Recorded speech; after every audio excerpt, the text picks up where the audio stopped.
the gladiator mentality, and people look at us like, okay, really? Yeah, really. All right, let's do this. Diamond Envy Podcast. I'm your host, Tyler McComas. Diamond Envy, as always, brought to you by Cavens Group. Check them out, cavensgroup.com. Hey, clap it up. Let's go. If you're watching this on YouTube, you just saw me clap. If you're hearing it audio version only, the Diamond Envy Podcast, I'll do it again just to make sure you heard me there. Claps all around for OU as they run roll Kansas 10-1 Thursday in the opening round of the Big 12 tournament. Guys, on performance, a solid 8.5. Should I go 9? Anyone, should I go 9? Okay, I'm going to do it. That was a 9 out of 10 performance today from the OU softball team. No, Kansas is not one of the elite teams in college softball this year. They are not. But I love the way that OU came out in this game. And I'm guessing that you did too, because it's what we've been really waiting on from this offense. I think that's the big story today. And the pitching, 1 run, only allowed 3 hits, 5-inning run roll 10-1. That's great. We've seen that quite a bit. When is this offense going to start having games when they really start to matter, where we go to the top of the second inning and this game's already over? And that happened today. It was the end of the first inning today, after Kansas took a 1-0 lead in the top of the first inning, mind you, and OU scored 5 runs in the bottom of the first inning. 5 runs. They plated 5 runs in the bottom of the first inning, and we're heading to the second inning in the top of the second, and really this softball game is over. And if you're one of those that didn't have that thought after the first inning, like, okay, well, it's still 5-1. OU's pitching has been a little bit shaky here. Let's see. Let's give it a couple of innings before we just want to call this as an easy win. You didn't think that after the first inning. You thought it after the second inning, because OU then tacked on 3 more runs to make it an 8-1 lead. Now, I really don't want to get out over my skis here. I in no way want to proclaim that this team is back. Here we go. They're about to get on a roll and score 10 runs a game for the rest of the postseason. They're going to sweep through Oklahoma City, dominate the regional, the super regional, and watch out, Oklahoma City, because this team will be back in a few weeks, and they're coming for the national championship when they score 11 runs per game.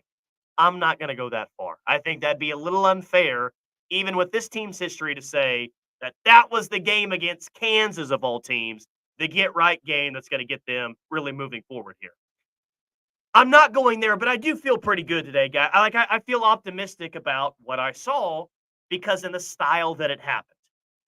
Because if you're just box score watching and you see 10-1, okay, well, OU run rolled Kansas 10-1 in 5 innings. That's not unlike anything that we've seen before.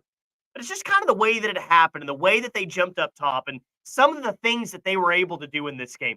We saw a squeeze play today. I believe it was Alyssa Brito that put down that squeeze play. Now, luckily, the catcher didn't make a play at home, and you were able to score a run. But the way that they were able to manufacture runs today really, really impressed me. It wasn't just, hey, let's load up the bases a couple of times, get a couple of big hits, and 8 runs comes off 2 swings. You don't necessarily complain about 2 grand slams or 2 big home runs like that in the postseason, but they only hit 1 home run today, right? They were able to do it by doubles in the gap, sacrifice flies, squeeze plays. Like, they scored runs in multiple ways, in a lot of different ways today, and I love to see this offense not rely on the long ball to have a 10-run game, but to manufacture runs. I like to see that a lot, especially as the pitching and the level of opponent that you're going to see here moving forward, as we know, is going to get a lot better. So I think when you look at this game today against Kansas, when you look at what happened in the 6th inning last week against Oklahoma State, you kind of look up and say, okay, like, it's not a huge sample size, but the recent sample size, the most recent sample size we have from this team, I feel pretty good about it. How they responded against Oklahoma State on Sunday, and then now what they did against Kansas, okay, like, I'm not ready to call it and say, here we go, but it's at least makes you feel good going into the semifinal against BYU on Friday night, which, poor Oklahoma State. The choke poke happens once again. A tale as old as time. Something that we always know it is going to happen at some point or the other. Oklahoma State loses in the first round and loses pretty convincingly, I might add, to BYU today. They were in danger of getting run rolled in Oklahoma City today. BYU wins that game 7-2. And that's not going to be an easy layup game on Friday. BYU, heck, they beat you at Love's Field this year, right? They didn't win the series, but they took one game from you, and they did it pretty convincingly. So this is going to be a challenge tomorrow. And I guess my main point today is great. Brito, 1 for 2, 2 runs with the double and a couple of RBIs. Alita Torres had a sacrifice fly. Kinsey Hansen was 1 for 2 with a double and an RBI. She got an RBI on that double. Like there were a lot of balls hit hard today. A lot of balls hit in the gap. It wasn't the cheap singles. Wasn't the easy strikeouts. Wasn't a lot of runners left on base today. Just things that we've been wanting to see situationally seemingly happen today against Kansas. Ella Parker, 2 for 2 with 2 hits and 2 RBIs. There was production up and down the order throughout the day. And it wasn't just a 10-1 win in 5 innings, 4.5, of course, because OU didn't get to hits in the bottom of the 5th inning. So in 4 at-bats, they were able to score 10 runs today. So good, optimistic, awesome, good day. I put it a 9 out of 10. Guess what? Go do it tomorrow. Go do it tomorrow. You guys are more than capable of having a similar performance against BYU. Those that were at Hall of Fame Stadium, I'm still calling it Hall of Fame Stadium, by the way. I refuse to call it by the new name. Though, Devin, good on you for putting some more money in the facility, making sure that this thing stays in the softball capital of the world, Oklahoma City. But it's still Hall of Fame Stadium to me. I can't help it.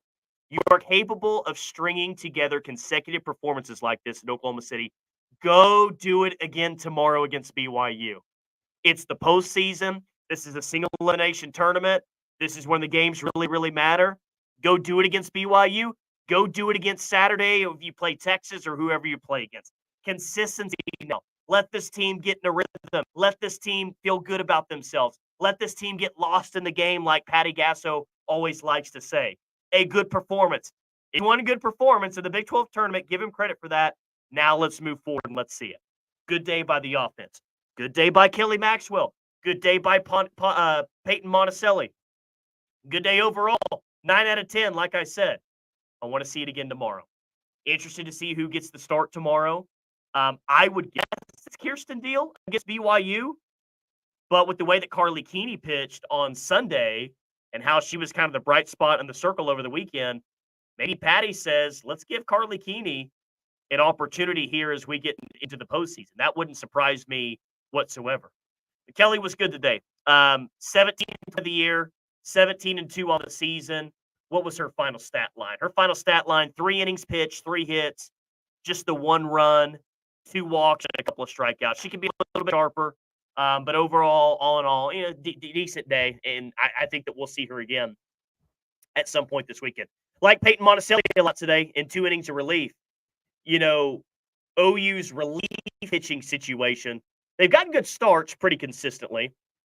But what's it look like in relief has been a question in the circle this year, and Peyton Monticelli gave you 2 good innings. 2 innings, no hits, no runs, no walks, which is important, and had a strikeout that she was pretty pumped up about. The rest of the place was pumped up as well. So, yeah, here you go. You don't get to play Oklahoma State, so Friday night's not going to be as fun, but you got a real golden opportunity to beat BYU and put yourself in a championship game coming up on Saturday. Just wanted to make a short, sweet little video podcast here to break down what happened today against Kansas. But final Big 12 tournament, guys. Final Big 12 tournament. I know about you. Actually, I do know about you because I like to call many of you friends. And I also know where your allegiances lie. You want to play in the last Big 12 tournament, and you want to go out as champions as well, as do I. And you know what? If you play like you did today, if you hit situationally like you did today, if you drop in bunts like you did today, if you play defense like you did today, guess what, guys? You're going to win a Big 12 championship this weekend. You're still the best team. Texas is really good. Texas will give you a fight. Just really liked overall what I saw. And another key stat. You got the 10 runs, 10 hits along with that. And it felt like every time this team got a hit today, it wasn't a cheap hit. It wasn't just a tweener. It was a hard hit ball. A lot of hard hit balls today. Don't overlook that, guy. This team just looked comfortable today. They looked confident. I get it. It's Kansas, and I feel like I have to continue to say that. It was just kind of a different feel from this team. And if you're at the stadium, I'm sure you saw it and you felt it. You watched the game today, you saw it and felt it. Just a different level of comfort, a different level of confidence. But 10 hits, 10 runs, just 5 runners left on base. 5 runners left on base. Now, I think that number can even be lower when we're talking about just 4 at-bats during a game. But when you put up 10 runs, I'm not going to complain about that too much. Overall, just a good day, and let's see it again tomorrow against the BYU team that, yes, did beat you early in the year, but you're more than capable of having another excellent game like you did today. All right, that'll do it for today. I'm going to try to hop on tomorrow night after the OU BYU game, so hope you'll join me on YouTube or consume it in the audio-only podcast. Tyler McComas on YouTube, by the way. TYLER MCCOMAS. Give a follow there if you haven't already, because doing a lot of videos postseason. Let's go. The chase for 4 consecutive championships starts now. We'll talk to you tomorrow right here on the Diamond MV podcast. I'm your host, Tyler McComas.